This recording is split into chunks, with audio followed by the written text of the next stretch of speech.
यहाँ पर एक से बढ़कर एक है, यहाँ पर एक से बढ़कर एक है। अजी कोई किसी से कम नहीं है। अगर आप हेमा मालिनी हो तो आपके मिस्टर जी धर्मेंद्र से कम नहीं है।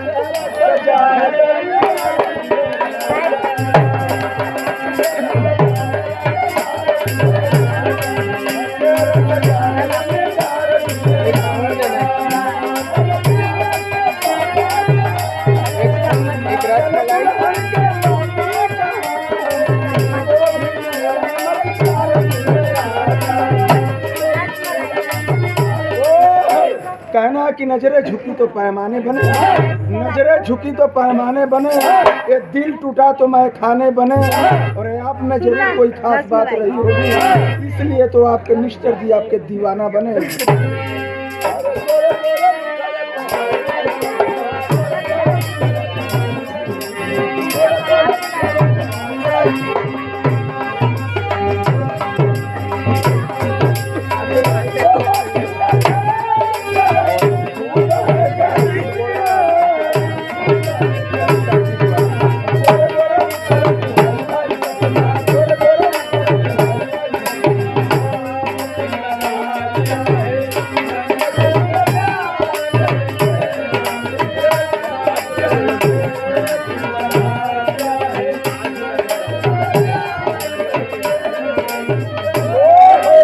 कहना कि हजरतों से आपकी राह सजा देंगे, हजरतों से आपकी राह सजा देंगे और सपनों की दौलत आप पर लुटा देंगे।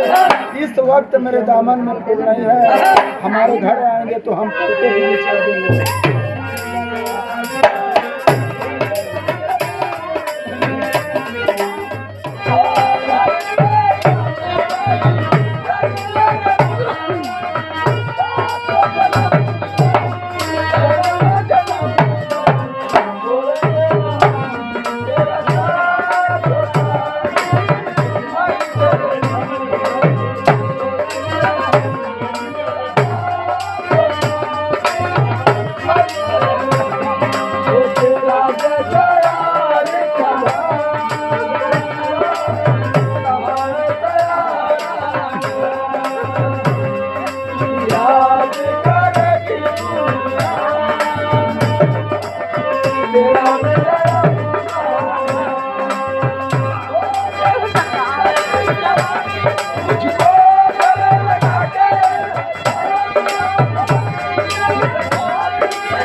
कहना कि शेर शिकार करता है जंगल और पहाड़ में, शेर शिकार करता है जंगल और पहाड़ में।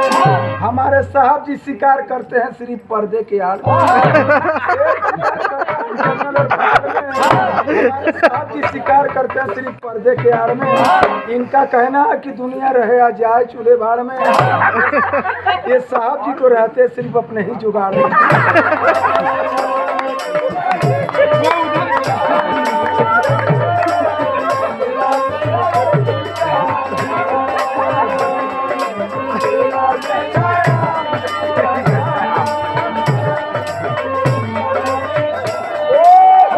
कहना कि ये साहब जी को एक हसीना से प्यार हो गई, ये साहब जी को एक हसीना से प्यार हो गई और बातों बातों में टकरार हो गई। ये तो तड़पने लगे राम और रहीम की तरह, तो हनीप्रीत की तरह फरार हो गई।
कहना कि जिंदगी जीना आसान नहीं होता, ये जिंदगी जीना आसान नहीं होता।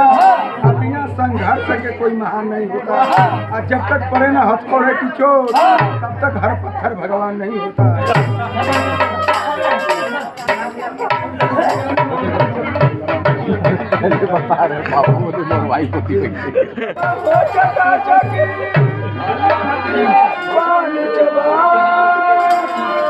ऐसा झटका लगे जिया पे जन्म हो वो खाई के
कहना है कि फूल सबनम तलाश करते हैं साहब जी, फूल सबनम तलाश करते हैं तो जख्म मरहम तलाश करते हैं। हमारे साहब जी का कोई सहारा नहीं होता, अपने मैडम जी का घर तलाश करते हैं।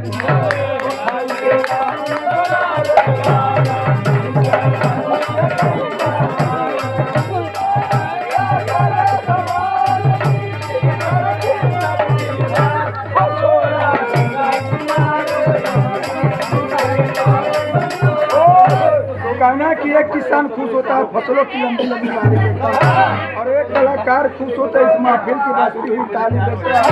और हमारे साहब जी सुबह शाम इसलिए खुश होते हैं, अजी इसलिए खुश होते हैं, अपने मैडम जी की लिपस्टिक और ताली देते हैं।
ये दिल से दिल बड़े मुश्किल से मिलते हैं, ये दिल से दिल बड़े मुश्किल से मिलते हैं। अमर स्थल में साहिल बड़े मुश्किल से मिलते हैं, और मिल जाते हैं लाख गुलाबी गोरे गोरे गाल, लेकिन गोरे गोरे गालों पे काले तिल बड़े मुश्किल से मिलते हैं।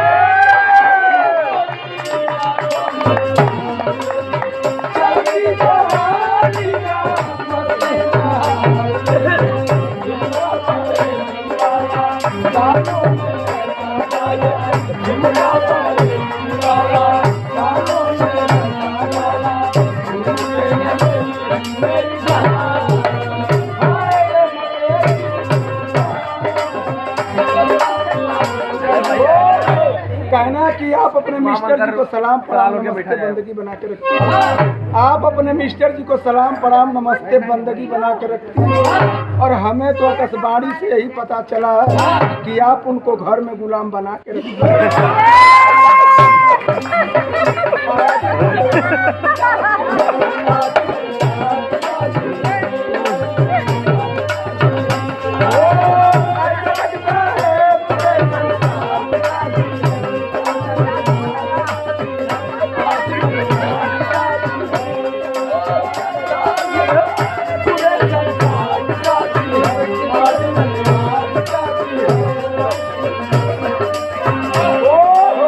कहना है कि कोई प्यार करता है नजरों के इशारे से, कोई प्यार करता है नजरों के इशारे से, तो कोई दीवाना प्यार करता है निगाहों के इशारे से। मैडम जी, आपके मिस्टर जी इतना आपसे प्यार करते हैं, बेचारे इतना प्यार करते हैं कि वो जी लेते हैं आपके जुल्फों के सहारे से।